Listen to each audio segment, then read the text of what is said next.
Welcome to Oh Brother, a podcast of three brothers trying to figure it all out, with your hosts Brandon, Collin, and Aaron. On this week's show, second round of testing. Hello. Why, hello. It is a day. It sounds like it. A day of days.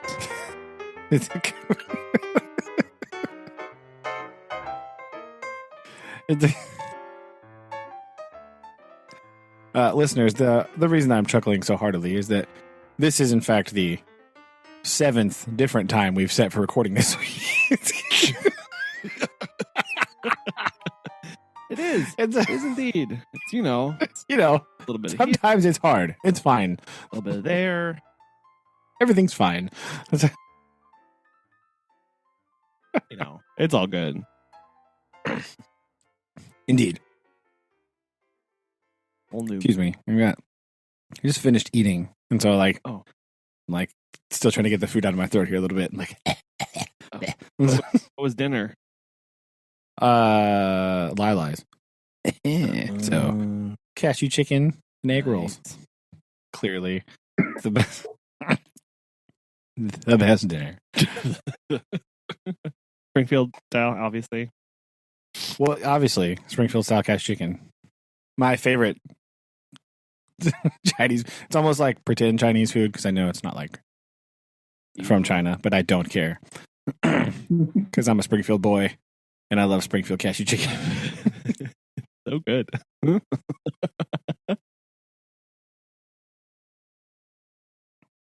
It really is. How are you, Aaron?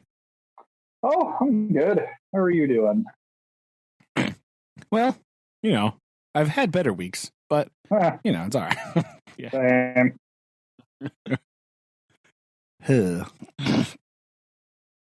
So, Collin, yeah, let's start our journey today with your saga that you've been dealing with. Oh, I don't know, just this week. I don't. Yeah, let's hear. Man, I tell you what, people decided that this year, dang it, they were going to travel for Easter. Like, they never traveled for Easter before, but man, that's because they haven't been able to travel all year long. Well, right, they're just looking for any sort of opportunity to leave. Spoilers, yeah. So they might have a 3 or 4 day weekend now. They're like, bye. They're like, I am going. This is what I am doing. So yeah. It also didn't help that we have seen a marked increase of our clients that started last year with one dog and now have 2 dogs. So yes. So someone reaches out and like, hey, are you available for blah blah? I'm like, sweet, yeah, we are expecting 1 dog, and they're like, oh, we can't wait for you to meet their sister. You're like, what? I'll say what? I mean, that is true too. If people have been home for a year, basically, yeah, and now, they're like, well, I mean, yeah, well, I mean, they've been at home, they've got time to put into having a new pet. Like, why not? Right. Yeah. So we're going to be there for those formative months or whatever. So, why not? I'm working from home. I'm spending my time at home. What about pets? Right? Like, they had a friend. Well, I'm part of it too. That kind of makes sense. They were like, oh man, I'm really getting annoyed that my dog is demanding all this attention from me. If I get them a playmate, I will have more free time. That's also probable. Yes, that's the other but you're thought process that could occur. Yeah. So fair. I will say, I want you to guess, what is worse than 1 beagle puppy? 7 beagle puppies. 2 beagle puppies. Yeah, 2 beagle puppies. Is worse than 1 beagle puppy. They're so cute though. But in my personal experience, 1 beagle puppy is quite bad. Yes. Indeed. Like, not necessarily that they're bad dogs or they're like troublemaking dogs. They're loud dogs. Very vocal dogs. They have a lot to say about everything. And yes. And so there's one, his name's Kobe. So we actually have 2 Kobe's in the house because we have our Kobe. Hey. We have other Kobe. True. And he's a beagle. And I remember when he was a puppy, he stayed with us a while ago. Like, he was playful, but anytime you'd like go to pick him up, it was like you were stabbing him in the face with an ice pick. He just wailed. That guy. And so I was like, surely that's just like a hidden thing, right? Like, that's just what he does. Nope. His little sister Grace does the exact same thing. It was like, I just need to pick you up for a little bit. And it's like, No, don't touch me. yeah. So yeah, Thursday was quite a lot. We had Remy and Ruger, we had Kobe and Grace, we had Sadie and Shay, we had Coda and Luna, and then we had a daycare for Mac and a daycare for Harley. Wow. And we had Kobe. This is the menagerie. Yes. Yeah. So that's Remy and Ruger. Oh, yes. Oh, and we had a daycare for another 2 dogs that come from the same family. So we had Goodness gracious. Yeah. We had 1, hundreds of dogs 2, everywhere. 3, 4. So 5 families each had 2 dogs. Oh, yeah. Wow. How do you? And they're not small dogs; they're all medium to large dogs. That's a lot of dogs. That's how we roll. Oh my! And I've been going and doing some drop-ins on a little Chihuahua named Blue. And Aww. no, he's really sweet. He's 16 and he's really super sweet. Yeah.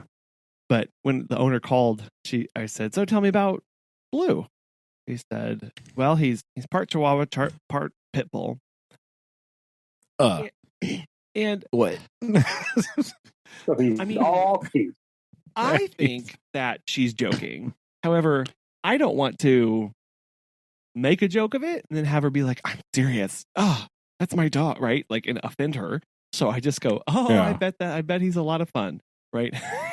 And so I get there and he's 100% Chihuahua. Which means he's also 100% Pitbull. But well, yeah, I was gonna say it just means he's like grumpy, like is gonna bite everyone's face off. Like, no, he's not. He's not bad at all. He's actually of the Chihuahuas that we have sat over the last 9 years. He's probably actually one of the best. I think that's dogs can go 2 ways as they get older. They either get extremely grumpy and persnickety, or they get the oh hey. Anyway, it's true. The mellow, yes. So, and indeed, he's definitely fallen into the well, cool. I'm napping. Yeah. Like, okay, Blue. How you doing, bud? He's really sweet. I love his coloration. It's his coat reminds me of that of a coyote. How it's like brown with black flecks in it and like white tips, and so he's he looks really cool. And he's not a tiny Chihuahua. He's actually like a bigger Chihuahua. So he's not quite so messed up. Not quite so grumpy.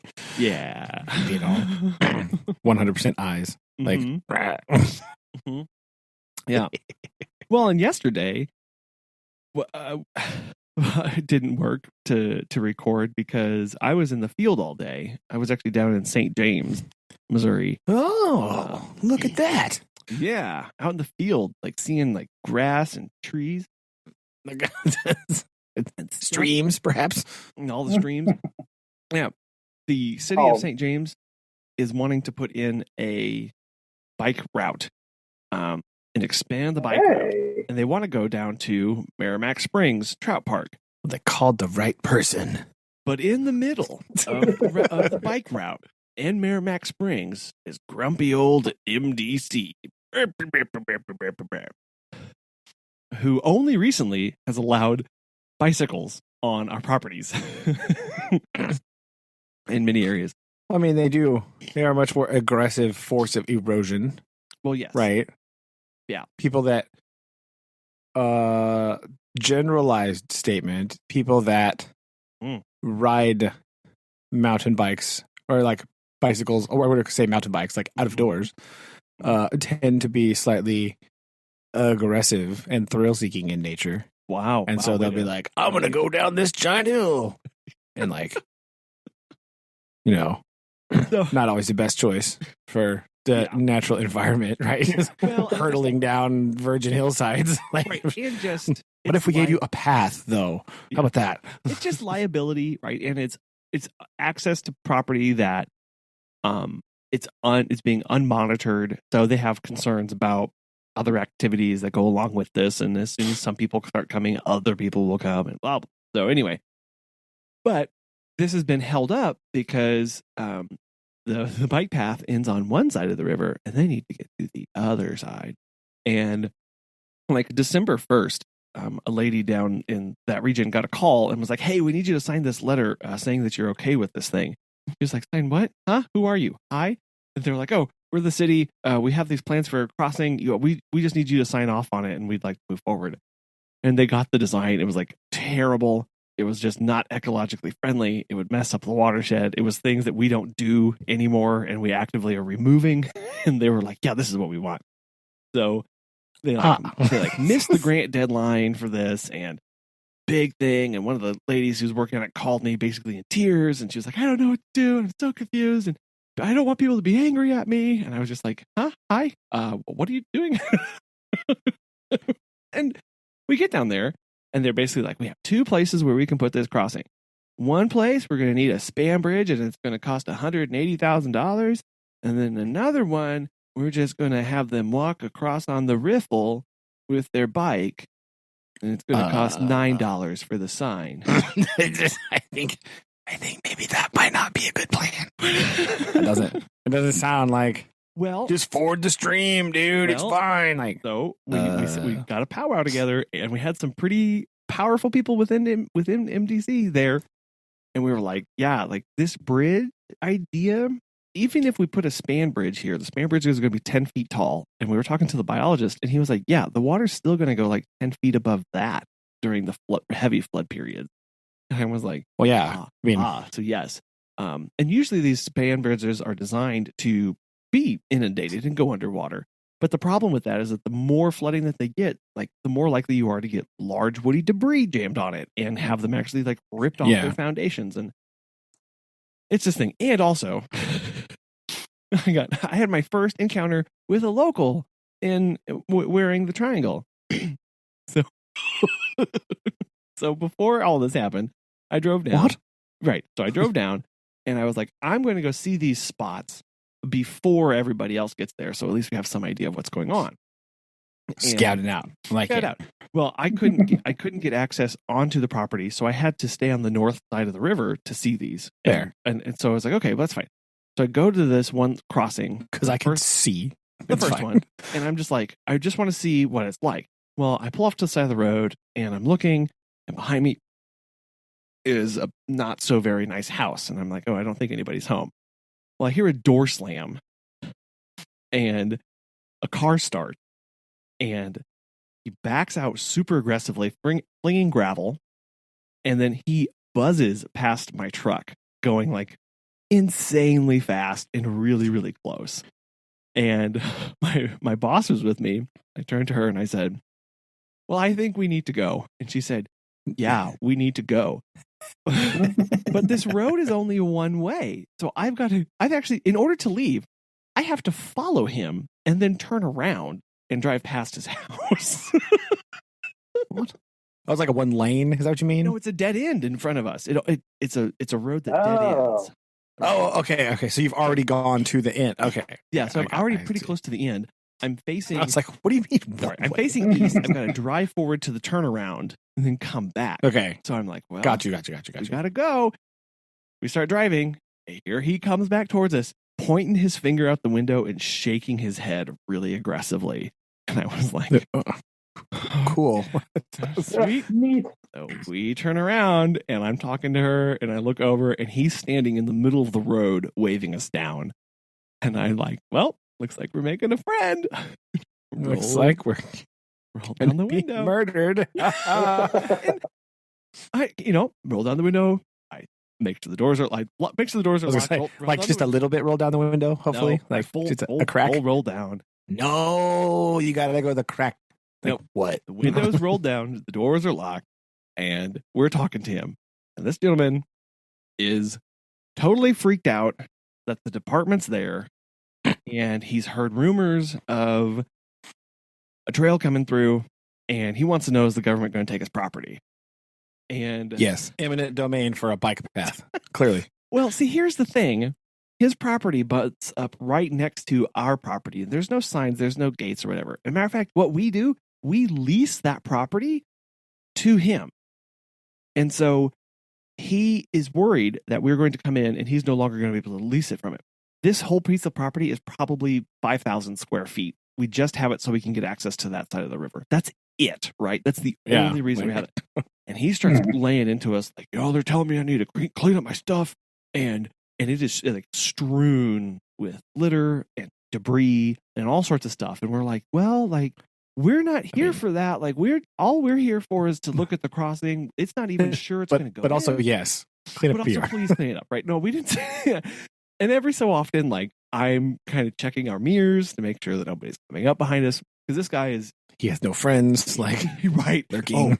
And then because he's obviously really really freaked out about this and super paranoid about why somebody's down there looking at this, and he's not well. Like you can see it in his eyes, in his face, scarring, the pit marks. Like he's not well.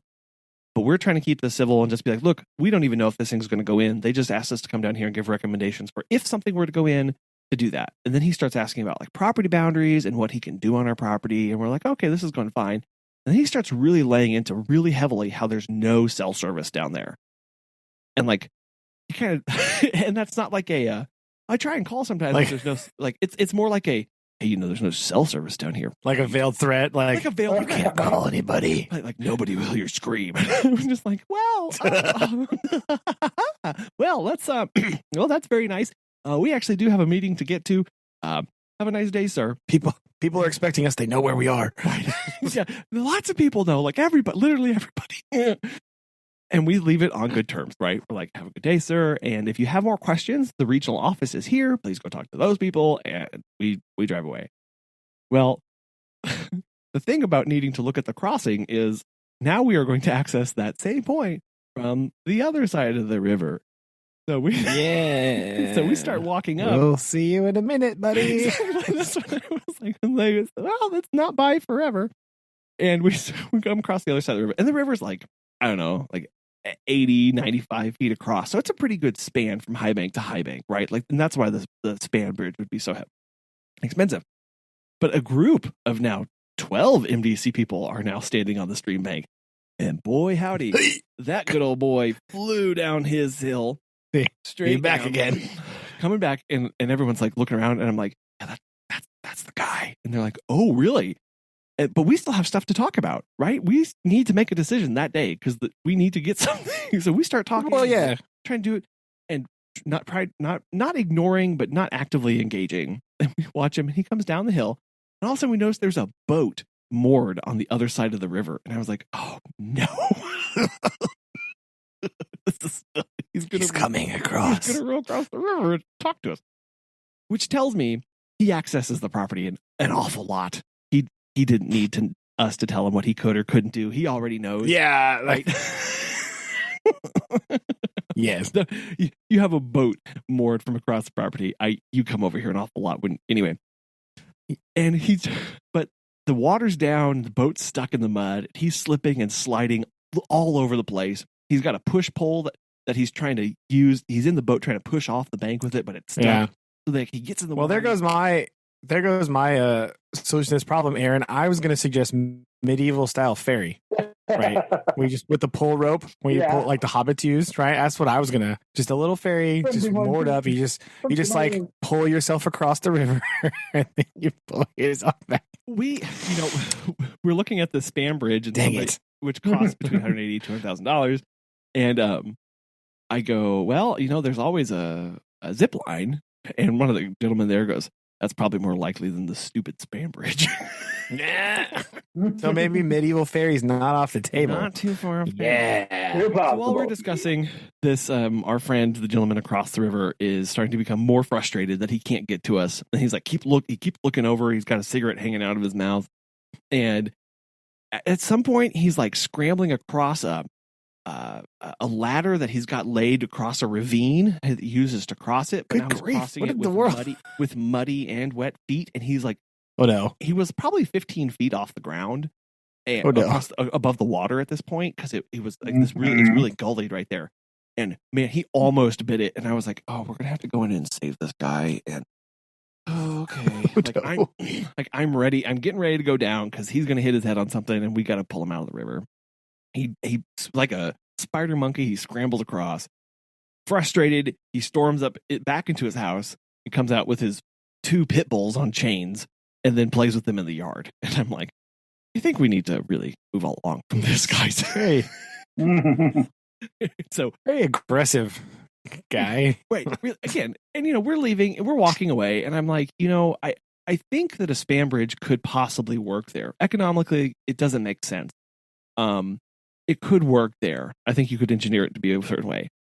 Public safety wise, I don't think it's a good reason. The access is not workable for that one reason alone, right? Like, we don't need to be encouraging bikers and families coming through here and increasing access and exposure to that place and possibly coming across an altercation, right? Like, that would be awful. So we go to the second site, and we go to the second site, and it's much flatter. The hills aren't quite as big, and there's like already a pre-existing parking lot on one side. And all of a sudden we're like, you know what? I think that we can have them cross on the riffle. and basically, and that sounds like a really good idea, because basically, and just say, look, the grant you're going to apply for is just going to go towards the trail improvements. You're going to it's going to go to improve the parking lot and the trail down to the river, and the trail access from the river up to the fire line roads that we already have on the property. And that's where your money's going to go towards. And you're not going to pitch this as basically, we don't. I was like, I turned to the lady who was kind of organizing all this from the department side, and I was like, what is the city's objective here? Like, do they think like families are going to come on this, or, because there's mountain bikers and then there are people who ride mountain bikes, and they're very different, as you alluded to earlier, Brandon. And she was yes, there are. Yeah. And she was like, well, I think they were going to say families. And I was like, we can't do that. We can't accommodate that. So basically we just need to come to them and say, look, this is the kind of trail with this kind of trail rating that we can provide. And if you would like that, we'd be more than happy to do this. Otherwise, we're not going to put in a structure. We're not going to do any of this stuff. And this label it Black Diamond. Right. That's and no families will come. Right? That's what I said. I was like, because, here's the other thing. She was like, families. And I was like, the roads through the Departments of Conservation, like from the city of St. James to Merrimack Springs, is something like, it's over 13 miles. You're not getting a family on that. So, no.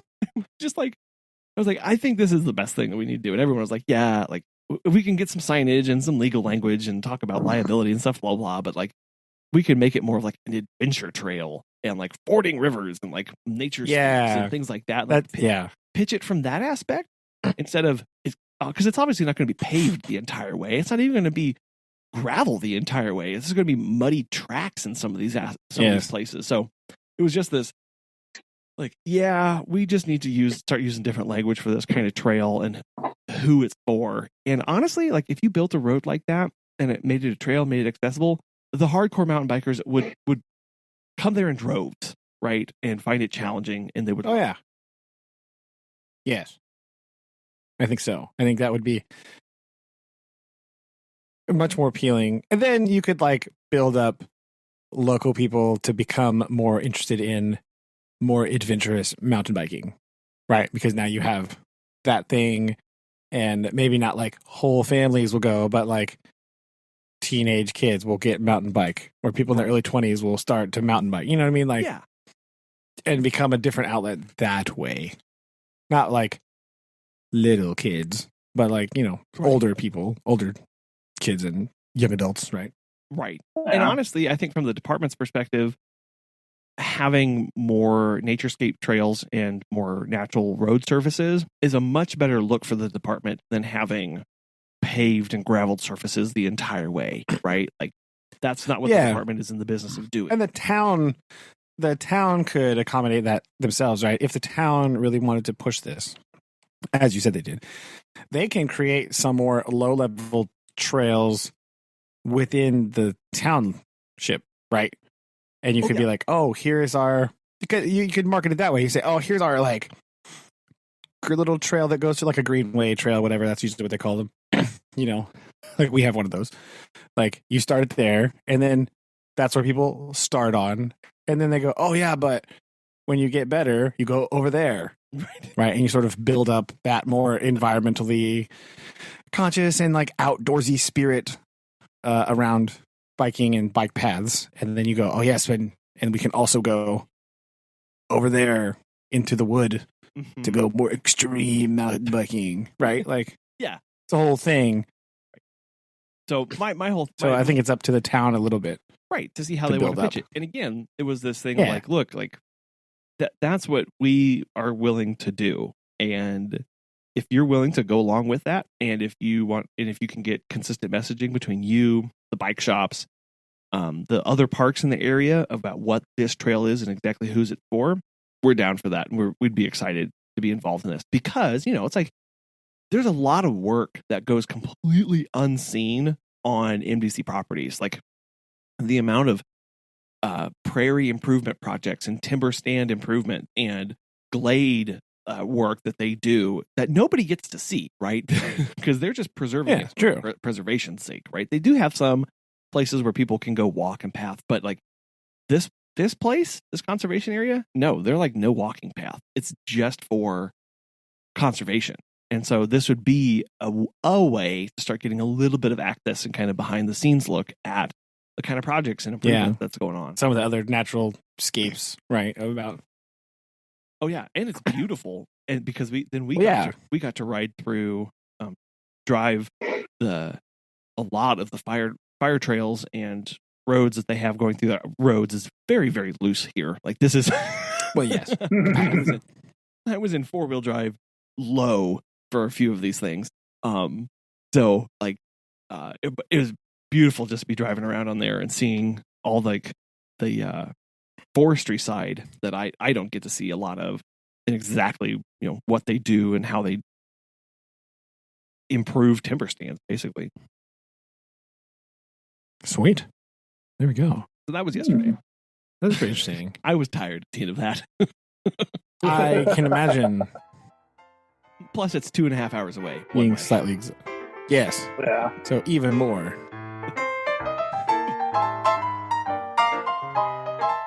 Oh, but you said your week was a little rough.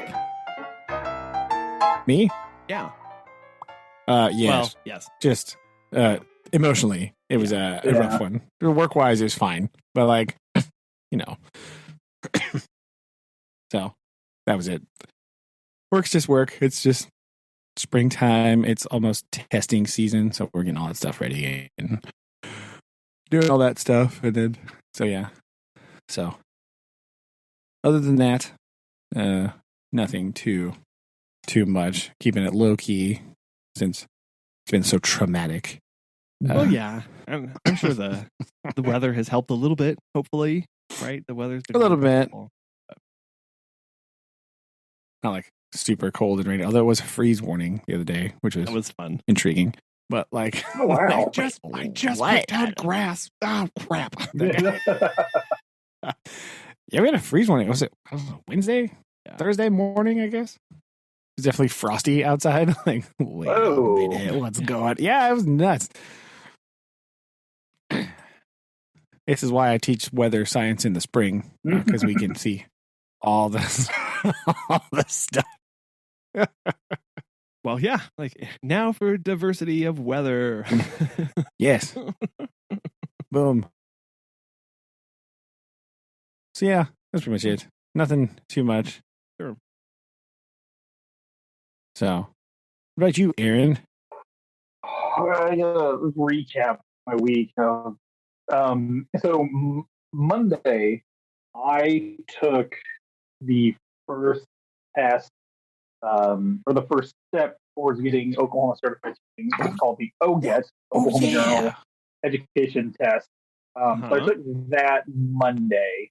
How did it feel? It would be the second time I take it. So it's a wee difference. I haven't like concept wise, I have not had to do like what's the word I'm looking for? There's a certain phrase or what it's called. Like, so in this test, I haven't had to take like a legitimate test in a long time. So the first part of that test is all like, read this passage. What does the author mean by this? What could be in paragraph 5? Like, what verbiage could be changed to make this sentence make more sense? So that's the first part. And so it's like, okay, whatever, blah, blah, blah, English test, in and out kind of stuff. There's a lot of like, what kind of format did the author, do by this? And you're like, oh, I don't know. That's good. That is a good question. So the first part's that. The second part is a lot of things. The second part is like all math, basically. Word problems, graphs here and there, things like that. So that's the second part. And then the third part's kind of a follow-up with the like with the first part, it's still some English stuff. And then there's a lot of,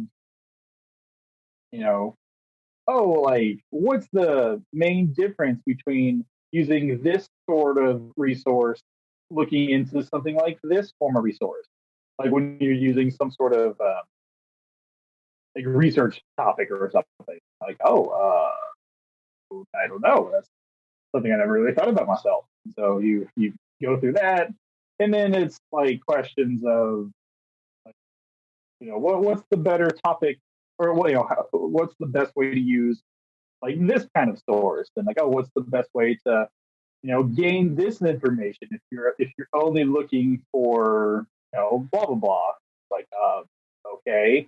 And then the final part, so then the final part is like, it is math. You write an essay, so it's graded on how you how you do your essay, how you type, like how y'all write it, format, and all that. And so that's basically the gist of the OGET. About 100 questions long. Somewhat, you have about an hour and a half, maybe, if I remember correctly, to take it. Maybe 2 hours. I don't remember. Kind of everything's been kind of a blur since then. So you take that, and then it's weird how they do it. So they take like X amount of tests, and in those tests, they like X amount of people's tests. So they'll take like 40 people's tests and they'll grade them all at the same time. But you won't get your tests back until like a few weeks to months later. So there's like a window, right? It's like like there's the way that they do it in Missouri, anyways. There's like let's say there's a 3-week window where they have it, and they just like alternate those. And at the end of that 3 weeks, they grade everybody's tests. Yeah, and then you don't get the result until like a week or two after that.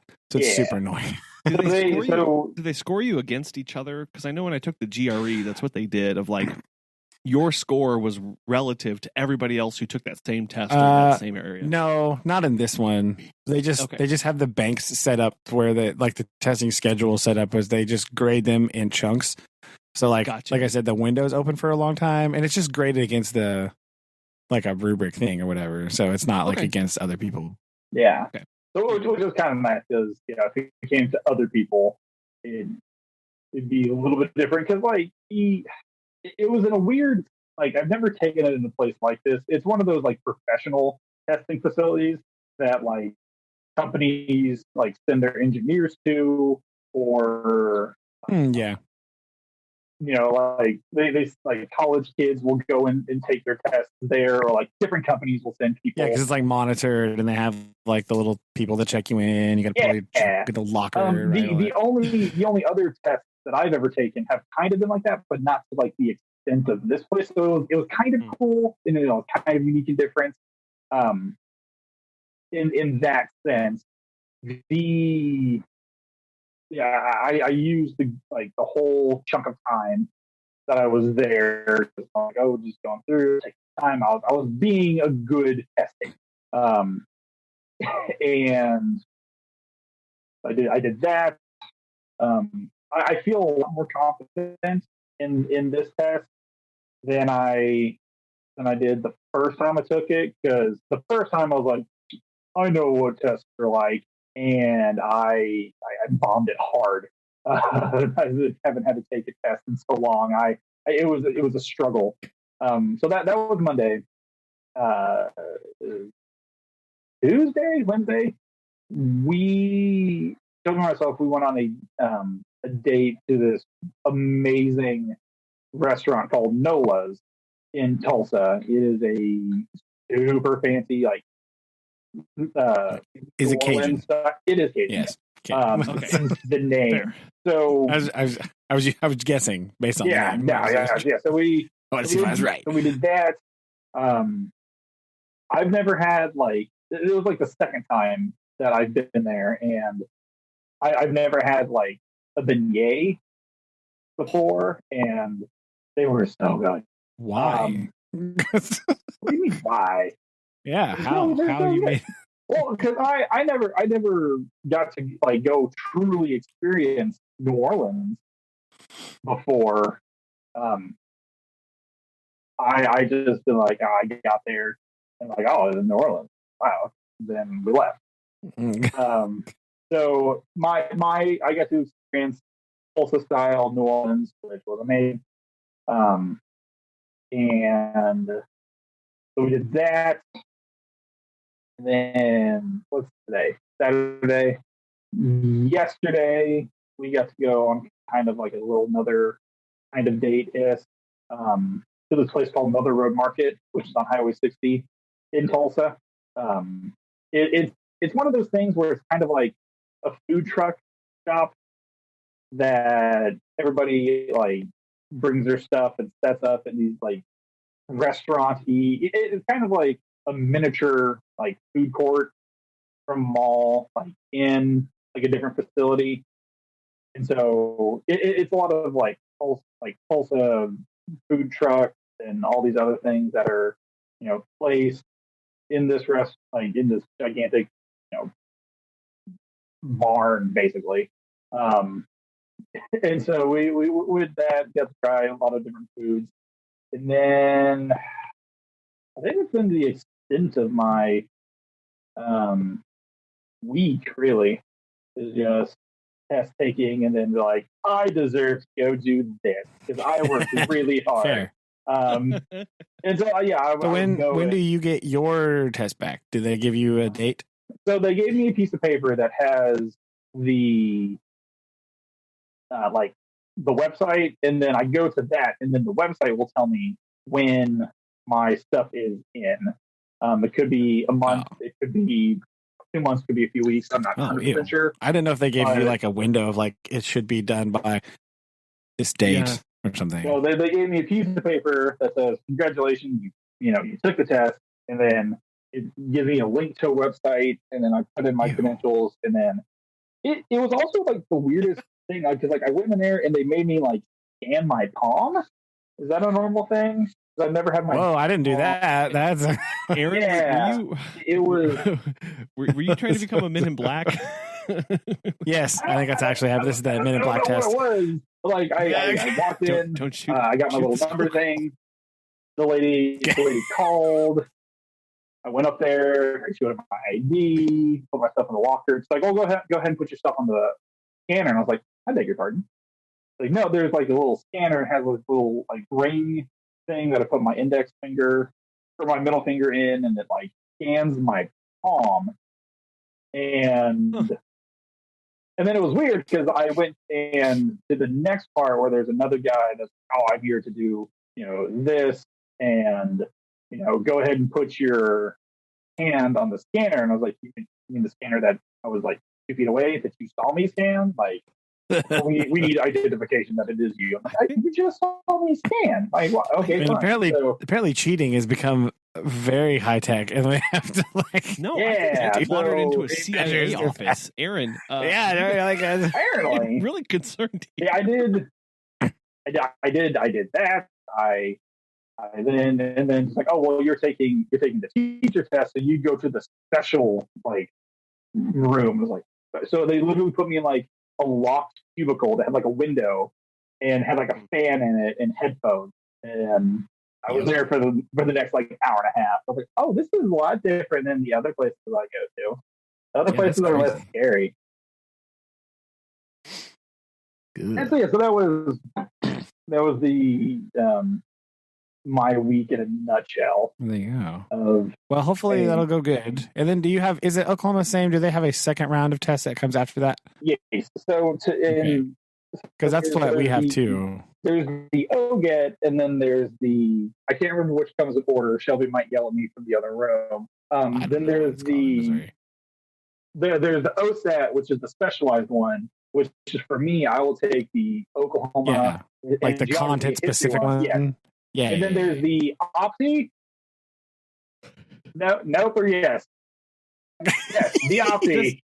Bring her on the show.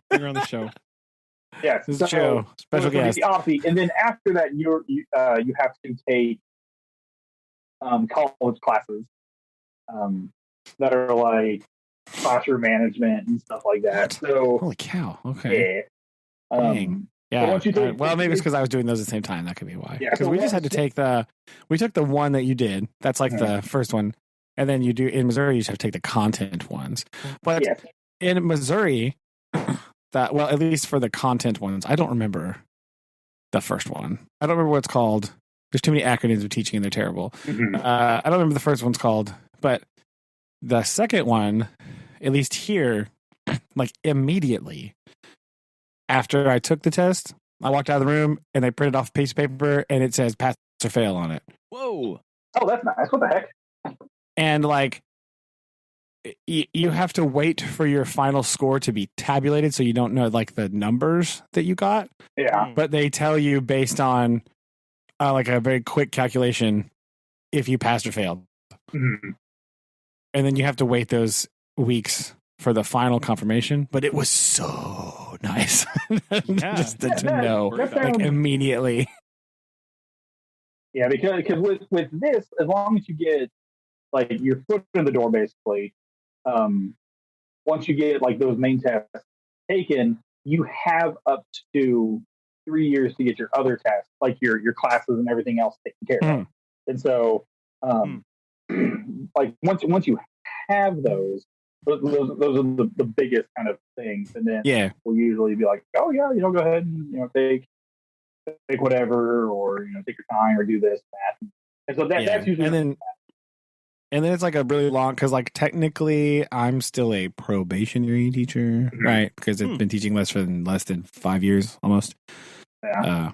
Not for much longer, but like, you have to do something to get like the official, like a final certification after you do that. I don't really know how that works. I'm going to have somebody at school tell me what to do, but like, I don't know. Because I have no idea. It's one of those things where like, I don't know how to do that. And I just.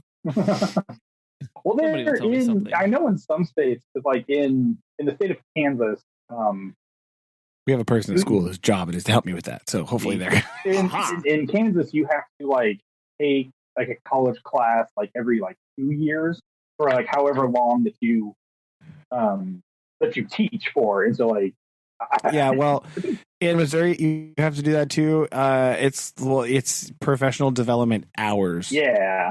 Right. And so those can count for that. Our school has enough. We have enough professional development days throughout the school year where they're covered.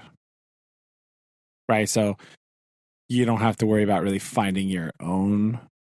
They're all there. They're all built in to schedule. So we have all those days where it's like teacher work day. Those count as professional development hours. Yeah. And the school logs them and says, oh yeah, they did this, blah, blah, blah. And so then you're good. You don't have to worry about that. So. Okay. Yeah. So I don't really have to go find my own to catalog, or I don't have to like write down all this stuff I do. outside class, outside school. Like they're already there and done. So, which is handy because I'm really bad at that kind of thing. So I don't like logging time and like all that stuff. I'm bad at that. So that's a feature that I'm rubbish at. So I don't worry. Don't worry. It's okay. Yeah. But also, thank you for your help. Yeah.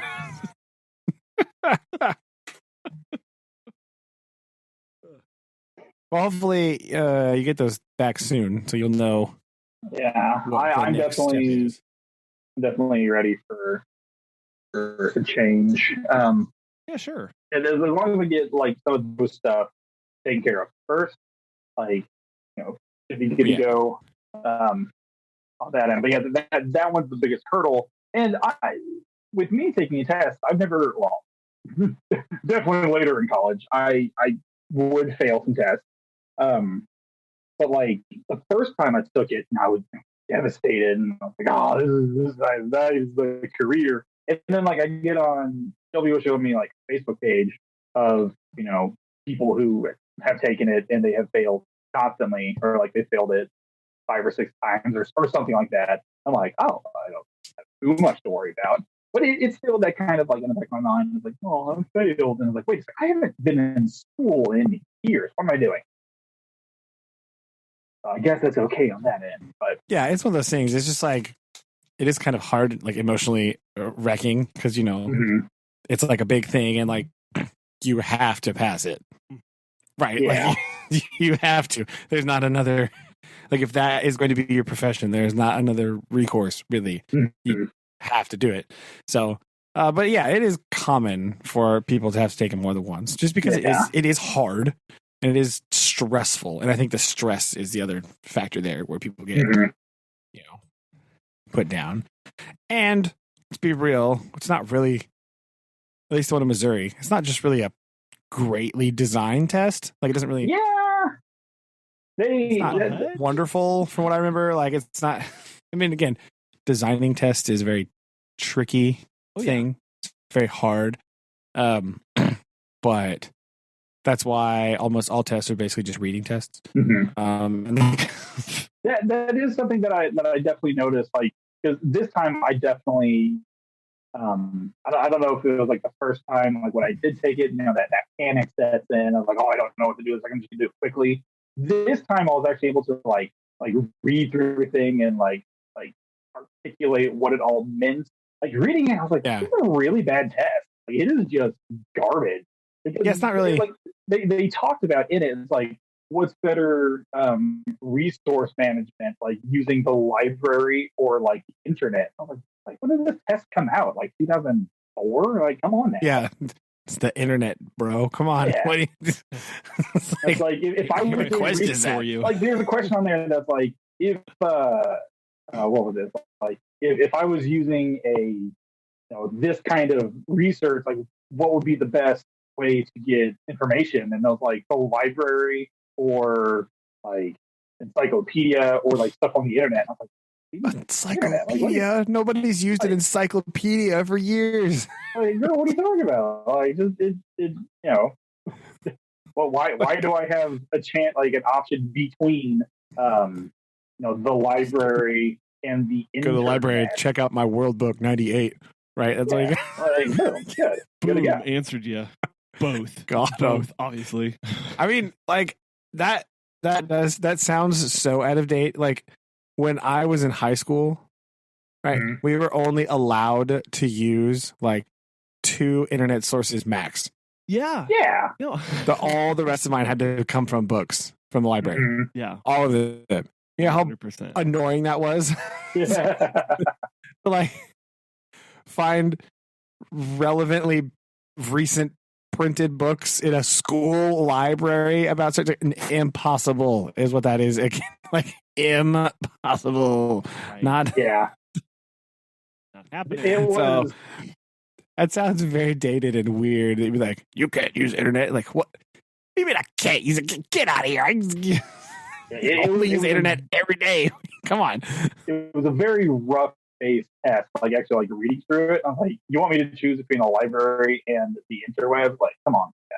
Like, choose the internet every time. Yeah. I mean, I read books, right? I have books. I read them. I'm currently reading some, right, about like historical things. So I do read books, but usually that's for like hyper specific information. Yeah. Right. Like, well, yeah.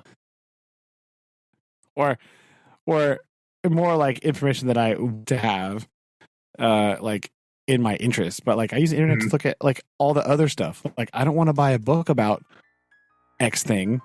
I just want to read about it right now. Yeah. Right. That's all I want.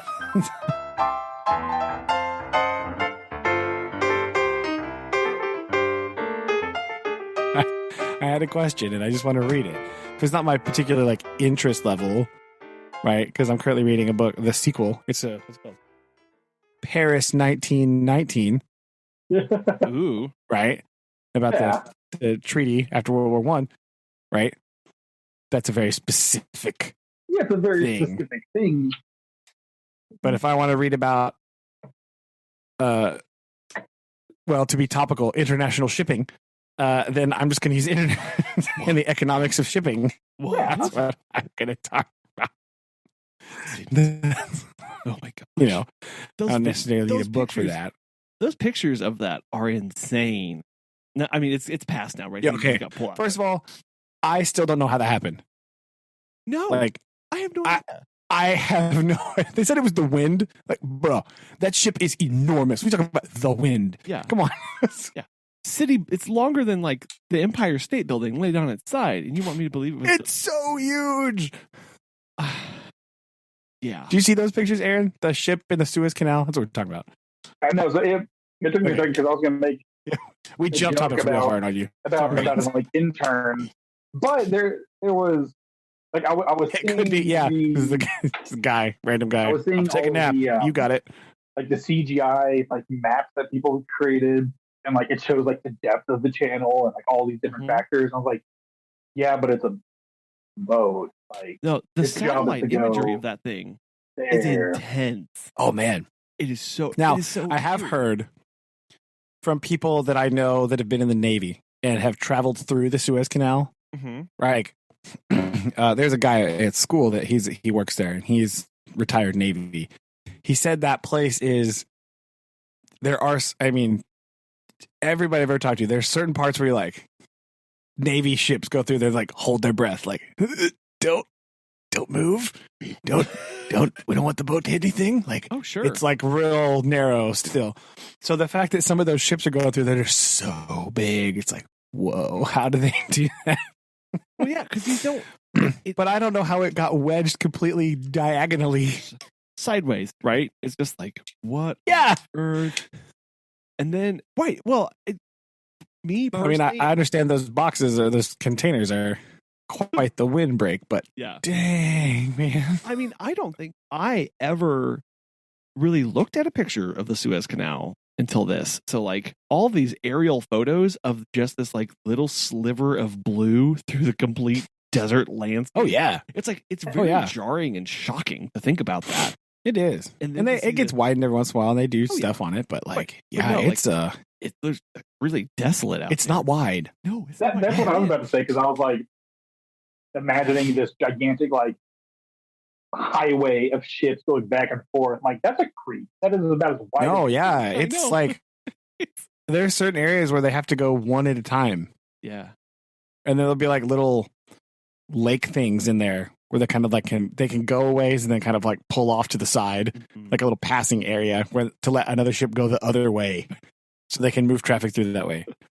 Yeah, it's nuts. Well, right? It's not like you're like a straight or something, right? Where you think that's like a really wide thing. It's actually extraordinarily narrow. Right. In the grand scheme of things, it's really narrow. And then the fact that they once it was blocked, they were like, well, guess we're going around the Horn of Africa again, or down the Cape of Good Hope. Here we go, just like the 17th. Well, and I mean, yeah, because some of those ships just like, the backup of ships that all of a sudden happen is like insane. Weeks and weeks, like hundreds of ships are all of a sudden like, well. That's another concept that I never really thought about. The world's shipping lanes go through that, and then some person misses the exit and has to back up traffic for miles. Yeah. Well, it's because normally it like works for some unknown reason through magic. I think probably it like normally works okay. Yeah. You know, Definitely and like magic. you think about that, you think about shipping, you think about like the open ocean, but there are all these places in the world that are like really bottlenecky Mhm. for shipping, and it's kind of insane just how like delicate that balance is, I guess is the word I'm looking for. Yeah. About how little tiny hangups here and there can just like destroy the shipping channels and like make things get backed up and forever. Well, now I just want to look at the Panama Canal now. Oh, it's worse, man. It is. It's even smaller. Have you ever seen that? First of all, there's some pretty sweet videos online. You can watch it like time lapse of the trip through the Panama Canal, where it'll just be like the camera on the boat, and then they just fast forward the thing so you can watch the whole journey. Oh, really? And it's pretty fascinating. Like, because they just widened it too, not too long ago. So it's a little wider. It has bigger ships, but like, and it does the same thing. You go these little locks, you know, and then they get into there's a big lake in the middle of Panama where they kind of hang out and kind of staging area half through, and then to go to the other side, right? So you can get going back and forth. But how widening, it's possible to keep pace with how fast the ships grow. Yeah. You know, because the ships work on economy of scale. Like the more stuff you can carry, the cheaper it is to carry it. Yeah. Right? Yeah. Through this weird, you know, kind of just how it works. Like, so they can build these ships enormous. Well, and that's what I was And going then to say. like, there's even some ships that like can't go through the Panama Canal or the Suez Canal because they're so big. So Like, big. Wow. yeah, they can't go through there. Yeah. Some of the shots that came out They get- of like the little well, not the little, but like the full size excavator next to the boat. Oh right? yeah. Like, you're like, I like the Like, excavator's oh my huge, gosh. and this thing looks like a little Like- tiny ant next to this. ship. Yeah. Oh, like you just Massive completely ship. and that's hard again because that scale, like in the middle of ocean, scale is completely meaningless, right? Like Yeah. like, So you realize how big those boxes are on the deck. You're like, wait a minute, that's a semi-trailer. Basically, right? Yeah. Because all those shipping containers are the same size. You know, they're international standard of size. So you kind of look at it, and all of a sudden a ship like that one, that ever given or whatever, you look at the deck and you go, oh God, Yeah. that's a lot of boxes. And there's more below deck. Oh no. Like those ships are basically measured on how many of those boxes they can carry. Mhm. That's the sizing measurement, right? How many containers they can actually hold.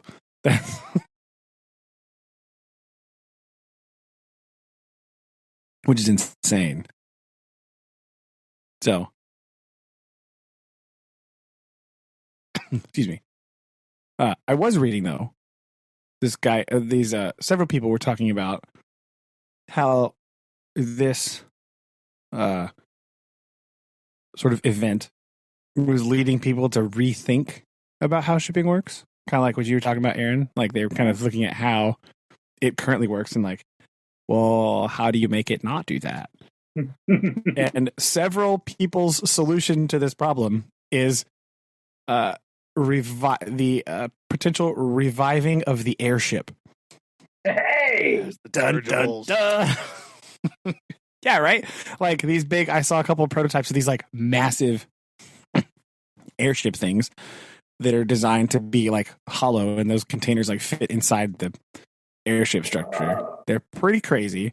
I don't know how they compare to how many they would be able to hold on a boat, but like it really made me think about like that'd be kind of cool. Like, but it's one of those things too. Like you think about like, well, it's a new thing, so not a lot of people would use it at first anyway, right? But as it became more and more common, how many jobs around the world for things would you lose if airships became a thing? Right? Because, like, if you think about it, if you have an airship, I don't need as many truck drivers anymore. Because an airship can literally land anywhere. It doesn't have to land at a port and then be put on a truck to drive somewhere else. So what do you lose? And then what jobs do you lose around the economy of having trucks? You know? And somewhat strangely, while I was reading about that this week, I found this show that I watched online this weekend, basically. Because I have that CuriosityStream thing, you know? Hashtag not sponsored, by the way. Oh, really? Yeah, so I have that, but because I use some of it for school and I just like to watch it sometimes, and it's pretty cheap to have. Again, not sponsored. But I found a show on there. It'd be totally cool. That's true. Hey guys, what's up? Anyway, side note. I found the show on there. It was just like randomly. Because side note, CuriosityStream also not a great platform for browsing. I'm a browser and not really the best for that. They have some things they need to work on. If you want to browse effectively and just like look for shows in a certain genre, it would be nice to know what genres the current show you're watching are classified as. That would help. Shocking, right? Your menus need to be a little better. You can work on that. I believe in you. Anyway, it's called Hot Roads. And it is a show all about like these extreme roads throughout the world that are like hyper dangerous and where lots of goods have to travel. Right? Huh. So like one of them, like the first episode I watched is like the Manali highway in like super northern India, like through the Himalayan mountains. Yo, like, like, yeah, like the only way to get stuff there is by these big trucks on this like janky path through the mountains. Awesome. And it's like a whole show about that, like just all over the world. These like the in where is it? Bolivia, the road of death. You know, from that one Top Gear episode. It's on there. Just watch that. Other stuff like that, and it's just like all about these people that are. You know, a lot of them are truck drivers or like bus drivers, right? Or something that have to drive on these roads that are crazy perilous, you know? And so the show also has its own problems. Like the narrator is the world's most boring. Like the narration in the show is not How good. is that possible with such an interesting topic? I don't know. Everything he talks about is like, yes, this driver has to be very vigilant because this road is very dangerous today. Like, that's his tone. The whole thing. Like, everybody that does the voiceovers are like asleep. And it's not good. They could do better. Anyway, so it's really hard to be able to get these like incredible vistas and like these trucks traveling on this like super treacherous stretch of road, and the narrator's just like calmly talking about how the driver can't make one mistake. Otherwise, he could fall hundreds of meters to the bottom of the gorge. In that tone of voice, you're like, come on, man. Stop it.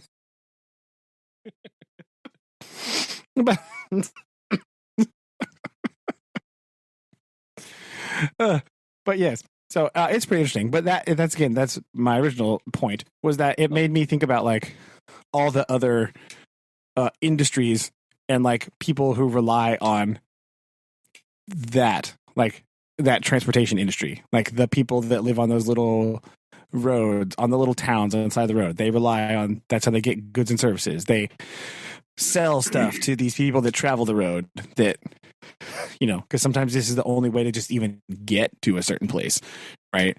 And so like all those little tiny industries would be affected greatly by like the return of the airship, you know. And it'd be like, even we see that already with like the interstate highway system, how like places like little tiny towns just like die because the traffic doesn't go there anymore. So on the one hand, I think the airships are sweet, but I think it could be anyone problem. else getting a Sky Captain the World of Tomorrow vibe? Is that a thing? Yeah, definitely, right? Like totally awesome. So I was thinking Miyazaki. And again, it probably would not be economical to run an airship to like Lhasa in Tibet, right? Probably not the best way to get stuff there. Still, it'd be these like crazy trucks and weird little cars that go up these things. It's nuts. So the show is really cool. You should definitely watch Hot Roads if you can find it somewhere else. I don't know where else it'd be, but the narration lets it down. It's really bad. I'll just turn it off and I'll narrate it myself. Turn it off, narrate it yourself. Just watch. Turn on the captions and watch the dude. Watch the dude just like struggling to drive on little road. Some of the roads were like, oh yeah, it's better than it used to be. You're like, what? What? How? Better? Oh. What do you mean better? This is terrible. Terrifying.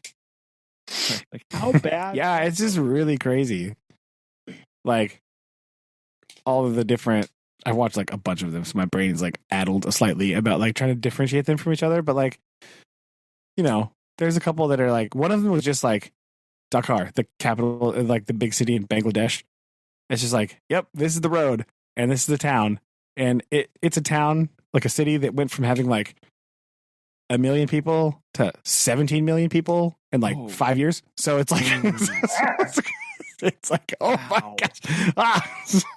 It's growing. It's like, it's the people, the population growth is insane. And so the streets are just like, yep, full, always. Well, yeah, and I mean that's a whole nother topic as far as like planning for growth. But you're right. I think these foundations, and I hope that at least last year got more people thinking about where their products come from and how they're shipped, right? And how easily these systems can be completely disrupted with just a little tiny, like what in the grand scheme of things is a little tiny accident or a little tiny hiccup as far as like to move, not even just to make something, but once it's made, how do you get it to your door? How do you get to your store? Yeah, I think those channels are insane. There's two ways to think about this problem, right? The one reactionary is, supply chains can potentially be unstable. We should rely on more domestic products only. Yeah. Right. So you're kind of shrinking the global economy in that sense. Some countries, that's like not a big deal, right? Other countries, like they can't deal with that. Like, but where we need food though, right? Like, yeah, that kind of, especially when we're talking about like not just like my Amazon order and that thing that I was, my thing that I was trying to buy online that's stuck in the Suez Canal. I'm not talking about that. I'm talking about like products to live.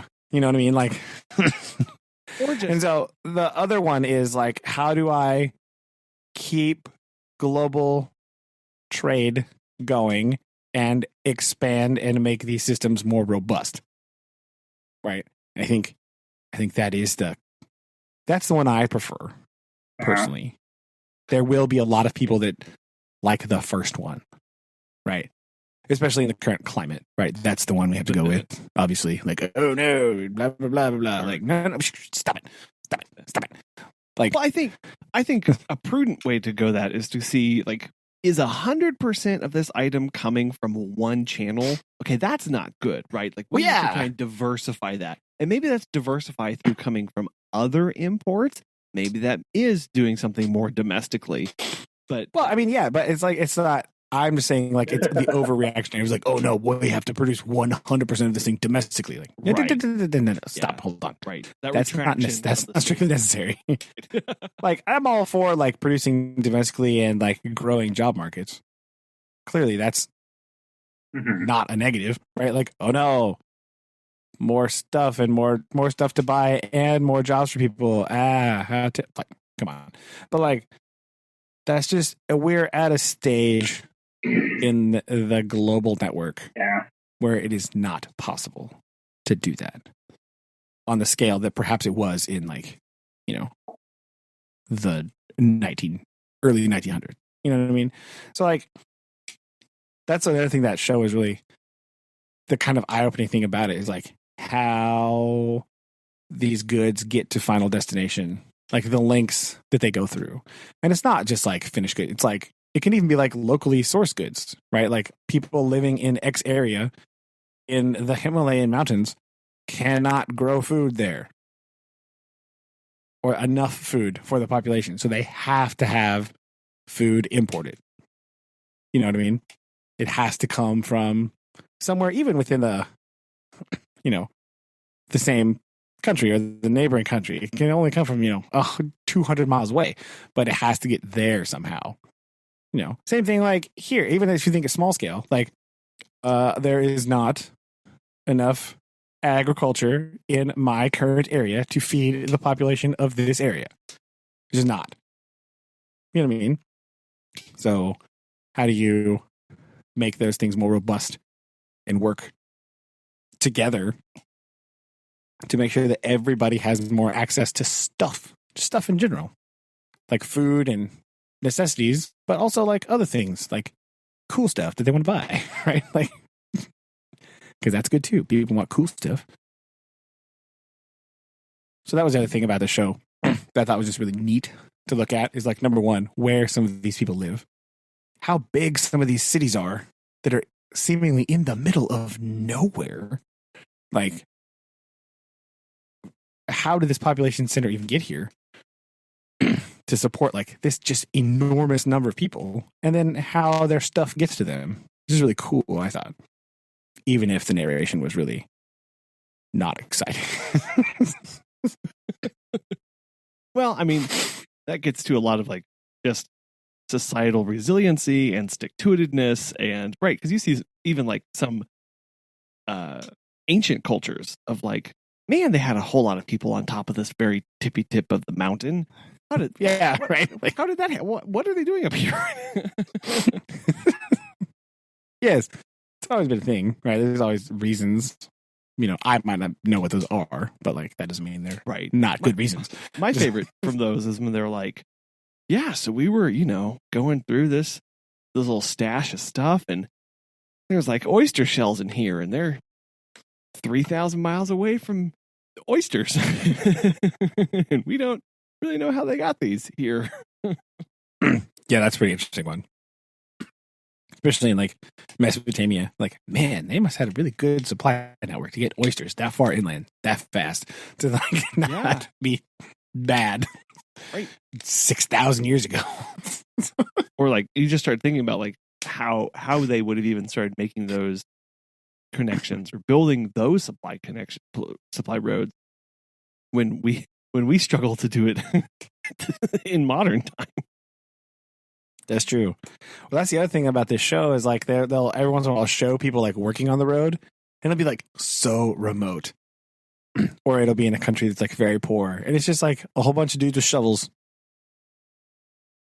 Yep. That's it. that's the road crew. Like, they're currently fixing the highway out here next to my house. Yeah. There's like 1 million people, like dump trucks for days, like 75 steamrollers, like. Not 7, like there's 3, but asphalt machine, all that stuff. And this is like some dudes with some shovels, some baskets. Yeah. Well, that's it. Like there was a whole bunch of road crew making gravel. So that there was a whole bunch of dudes on the side of the road just like smashing rocks with hammers to fill in these sections of roads. Like, what? That's like Oh my gosh. Top Gear Burma special, right? Where he's like, maybe the rose are Yeah, it reminded me of that. Children. You're like, oh. Yeah. Yeah. Also topical. Good old Burma right now. Oh man. Oh dear. Yeah, it's a little rough. A little. Yeah. Yeah, it's a bad deal. It's getting worse like all the time. It's so yeah. Anyway. Yeah. For our listeners who don't know, Myanmar is not in good times. Not good things right now. February? Was it February it happened, I think? A coup attempt. Yes, the military decided, oh no, wait, we want to be in charge again. And then now they are. Remember those good times? So when we were, yes, no one ever looks at the history of Burma / Myanmar and goes, oh man, you remember when the military was in charge? That was the good old days. I just love that. So, no. I mean, people in the military probably say that. No one else does. So, yeah. And hopefully they can. I don't know what they're going to do over there. It's getting bad. So, yeah, I know the refugees are pouring out looking for sanctuary and safety from others. And yeah. But there's people staying to fight. So, I don't know. There hasn't been any talk of it really letting up. Yeah, well, there hasn't been any talk anyway because they keep turning off the internet. Well, so that's the hard part is like they keep like it's hard to know like what's going on sometimes because they keep restricting the flow of information coming out, like literally turning off the internet. And it's like, nope, sorry. Yeah, we'll just flip the switch. So yes, so it's yes. Blech. So keep an eye on that one. See how that's going. All our friends in Myanmar. Hope you're doing all right. Yeah, absolutely. We'll have to keep track of what's going on there. Yes. I think we can't leave on that note. So I think what we cannot is we need to. I'm going to say, many a challenge has been posed. I say, given having ended on that topic, next episode, we need to come prepared with it needs to be another good news episode, is what I've decided. Okay. I think we're gonna. So, we need to come prepared with some good news, and we can just go round robin and have another good one. How many good newsful newses do we need to have? You said 2? I said 2. If you want to go 3, let's do 3. But I'm saying 2 to 3. Got it. 2 to 3. Okay, I'm in. Yes, we'll do that, and then, dear listeners, we'll do another challenge for sure. Okay. Do you want to do the one we've been talking about? The last one we talked about? Yes, I think so. I think we'll tease that a little bit, but yeah, I think we do need to. I like that idea. There is one. Coordinate that, and it's in the style of things that we don't know about. Yes, that's the one. Which is because all of our challenges so far have either been in the things we don't know about or we bought a thing. Yes. That is the 2 challenges that we see. Which I'm okay with. I'm fine with this. I'm fine with it too. Those are the overarching sort of themes that we're going with of our lives. So that sounds good. Yes, the thematic elements. Yes. We just need to coordinate that one a little bit. But yeah, we'll get that in the works. Okay, we'll do that one through textful texts later. Yes, the super secret channels. But right now, we'll start with next week. Good News Part 2, which is topical because also Good News Part 1, the backlog episode has recently come out on our YouTube channel. Follow us there to get old episodes of the podcast easily accessible on YouTube. Bang! I only remember that because I listened to it again yesterday because I heard it. Oh man. Boom! Look at that. Boom, Seamless baby. plug. I like No, it. it's perfect. And I actually did go through. I think we run. We're coming up on the last little bit of episodes that I have uploaded, so I have to go back through and do another big dump of episodes, so they All right. so it continues to flow. But yes, check out More YouTube. coming soon. So yes, the ones on YouTube are not the current ones yet. They're still the backlog since Yes. we came late to the YouTube game. Yeah. But they're on there, so you can, if you've got, it's more easily accessible on your office computer, right? Oh yeah. And Or it's if you're still working from home, you can just bust it open right there. Bam. Got it in audio format. And they're all just classics, right? So what's going back and listening to the whole back catalog anyway, right? Like it's just might as well, right? Relive those first formative episodes Skip over where Aaron talks about horse wrangling and Still a good one. Still a good one. indeed Okay. That sounds good. our first Action Castle experience. It's all there, folks. Man, we gotta do another one of those. Oh, There you go. This big So yeah. Okay. So next week, good news part 2. Hmm? And then after that, at some point, new challenge in the style of things that we don't know about. Yeah. Which, listeners, if you have submissions for things that we don't know about, which I'm going to go ahead and tell you, large list. So, especially our international friends, help us out and dump things that you think we should talk about in there. That'd be good. So, You can do that by going to the contact form on obrotherpodcast.com and click connect That's true. or talk or Hey. boom. button there. Touch. Contact. There's a contact button. Literally a contact button. You can It's true. email us. So, perfect. Sounds good. You can say, you guys don't know about Love this. And we'll say, yep, you're Yep. right. We don't. Yeah. But we will soon. Dun, dun, dun. Ta-da. Sounds good, guys. All righty. Love you. I love it. Love you too. Thank you. Bye.